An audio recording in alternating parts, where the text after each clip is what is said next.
Selena Rizomática, sí. ¿Cómo están? ¿Cómo estás Sí, tú? muy bien. ¿Vos? Bueno, bien, muy bien, gracias. Qué bueno que volviste. Ajá, ¿Qué he vuelto. Cena, ahí has está en traído pantalla. hoy? He Ya estoy vuelto viendo esa después de- editorial que me vuelve Sí, loco. Sí, No, sí. me digas que esta es vaquera. Y vamos me muero. directamente al asunto porque el tema de hoy es la danza, ¿no es así? Sí, Buenísimo. y los Bueno. libros en este caso. Y los libros ¿Qué nos en este dicen? caso. Bueno, Baby. para hoy elegí 2 libros, los 2 editados por Caja Negra. Linda editorial. Linda, muy linda. El primero es de una filósofa, politóloga, feminista, pensadora, Mackenzie Ward.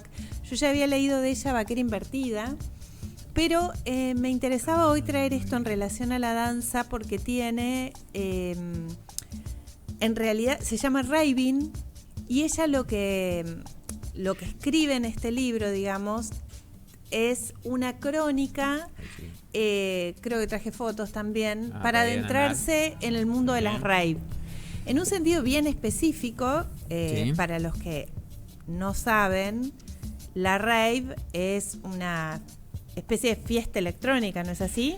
Sí, es una de las tantas modalidades de fiestas electrónicas que empezaron en los 80, sobre todo en Inglaterra, de manera clandestina, y eran una contracultura. Después se masificó y se hicieron muy populares las rave, y ya directamente pasaron a ser fiestas con todos los Lo que tiene condimentos. de particular este libro es que es una crónica, pero que está narrado de una forma inmersiva, digamos. Ella va narrando a partir de que es una asistente asidua a las rave, sobre todo de las rave queer y fans friendly de Brooklyn, pero también bien. en un sentido más general, y de cómo se establecen una serie de relaciones a partir de la danza. Y a partir de la danza, que es una pérdida absoluta de comando. O sea, acá está metida también la experiencia con el uso de algún tipo de sustancias, exactamente. Sí, en las raves siempre están involucradas, siempre digo, la mayoría de los asistentes implica sí sustancias y expuestos a niveles de volumen y a una música bastante intensa. Claro, pero también, intensa. por ejemplo, el diálogo con amigas, en este caso amigas que no son necesariamente conocidas, con amantes ocasionales, con DJ, con trabajadores de la noche, y una lista muy, muy heterogénea que va pasando por distintas situaciones. Así que además es un libro que contiene fotos sobre la ida a las raves, sobre la situación en las raves, sobre el estado de las raves.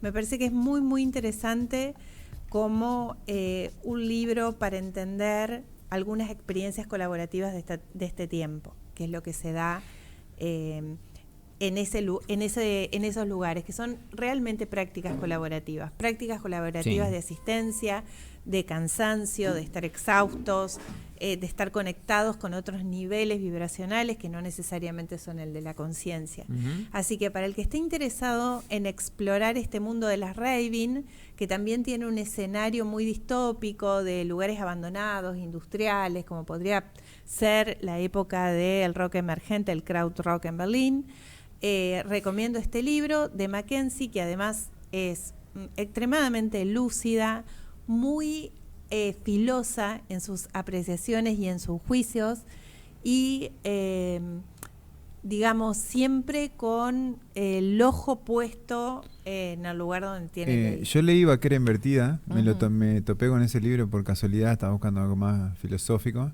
y me presentaron Caja Negra. Uh-huh. Uy, me voy a llevar esto, me interesa, ¿sí? Porque también como del palo de Preciado, toda una cuestión Sí. ahí. Y la forma de escribir, al menos en el libro ese, como tiene detalles interesantes como de las situaciones de vincularidad humana, ¿sí?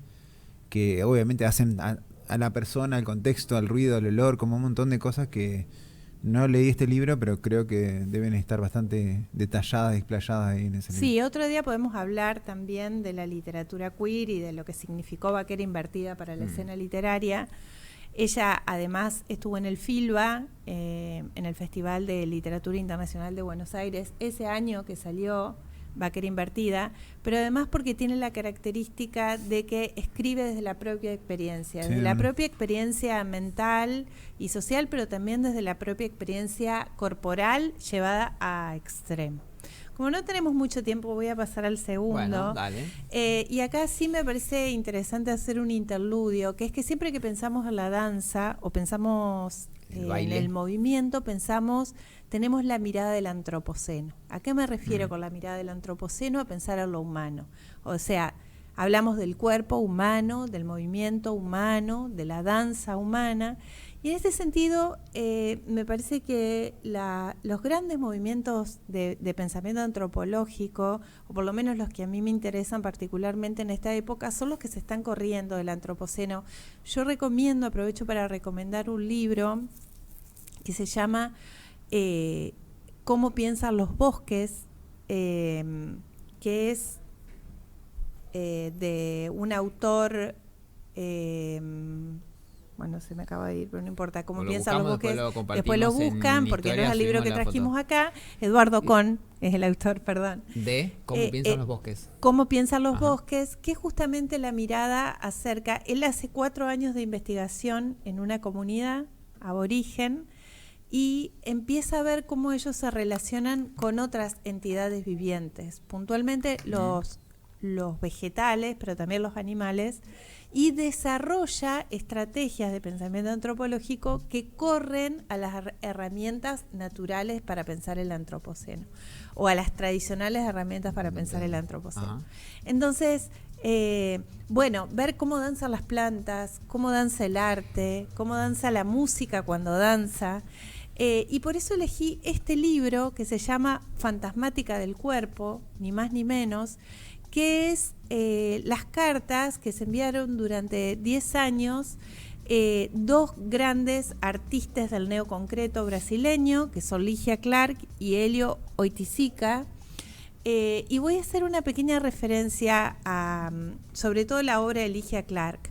Ellos desarrollaron toda su obra a lo largo del siglo XX, pero más cerca de los 60, de los 70, ya se sitúan como grandes artistas del neoconcreto, y que básicamente, ¿qué es lo que decían? Básicamente lo que decían es que la obra de arte tiene que expander los límites de lo que es la experiencia visual, ¿no? Entonces, por ejemplo, empiezan a ser visual y humana, empiezan a ser como objetos articulados. ¿Para qué? Para que el espectador tenga básicamente 3 contactos con la obra de arte. Primero, la obra de contacto orgánica, o sea, pensar la obra de arte como una organicidad, no solamente como un objeto material. También como una intervención activa, por eso hacían especie de objetos, esculturas, sobre todo con bisagras, que desarrollaban como esta parte lúdica. Lo que pasa es que lo lúdico, otra vez, hay un error de pensarlo como algo vinculado al infantil, y yo creo que la danza... Igual divertimento. Exacto. Claro, sí. Y un tercer elemento muy importante, que es la obra de arte como el contacto sensorial, digamos, algo que se puede tocar, que se puede sentir, que se puede explorar con el cuerpo, que da lugar, digamos, exactamente. Entonces la obra de arte empieza a ser no solamente algo que va a estar expuesto en un museo. Yo les sugiero a todos los oyentes que exploren la obra de Ligia Clark. Yo traje una foto de una obra de ella donde trabaja los planos y los contraplanos, obviamente utilizando la abstracción, porque la corriente de abstracción, que no es lo mismo que digamos lo que podría ser la no representación o lo no figurativo, apela mucho a las líneas las posibilidades que nos da la geometría, ¿no? Que se corre de lo estrictamente visual en sentido de espectador y expectante. La obra de Ligia Clark, decía entonces, es una obra donde ellos proponían básicamente que el espectador iba a tener un lugar mucho más activo, y por eso da lugar a obra site specific, performance, video, toda una serie de corrientes que tuvieron que ver con aportar otro. Entonces, en este libro, que son las cartas... Son cartas, o sea, están copiadas las cartas. Es un epistolario entre ellos dos, que fueron grandes representantes del neoconcreto brasileño. Y obviamente del neoconcreto brasileño, pero se corren del lugar de artistas visuales y trabajan, por ejemplo, con músicos, Caetano Veloso, Gilberto Gil, Gal Costa, pero también con John Lennon, con Yoko Ono, figuras del cine experimental estadounidense como Jack Smith y de la Nouvelle Vague, como podría ser Jean-Paul Lelore. Claro, que entiendo que sí, además que digo, es buscar esta multidimensionalidad del arte implica la multidisciplinariedad. Sí, y no solamente la multidimensionalidad, sino también la interactividad, claro. Que hoy es algo en lo que podemos pensar como novedoso cuando hablamos del arte generativo, por ejemplo, o del arte que se hace mediante código de programación, como podría ser PS5 o el framework, pero que en realidad tiene que ver con que las experiencias inmersivas del arte aparecieron antes de lo digital y aparecieron con estos artistas, y a mí me interesa mucho, por eso la tapa no es casual, parece la de dos bailarines, ¿no? Yo veo la tapa y me imagino dos bailarines tomados de la mano. Y por último, perdón.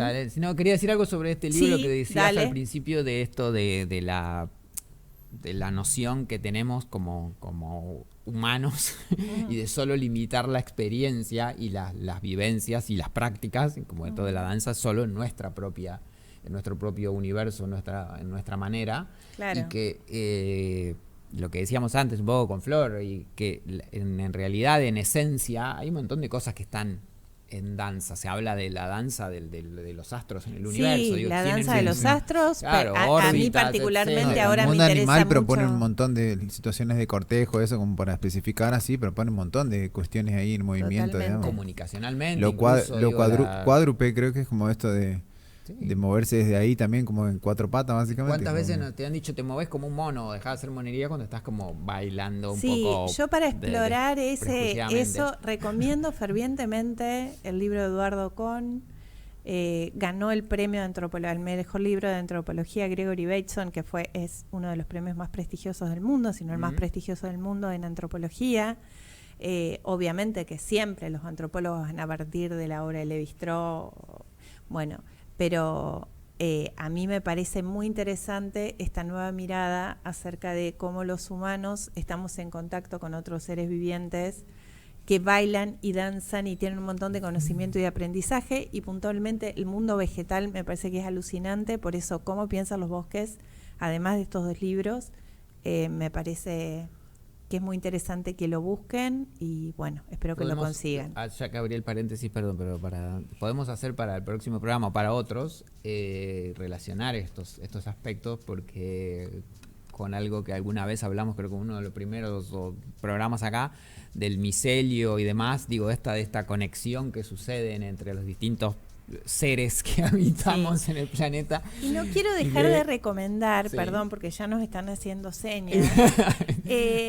Durante la pandemia se estrenó en Movie un corto que se llamó Edimburgo 1518. Estrasburgo 1518.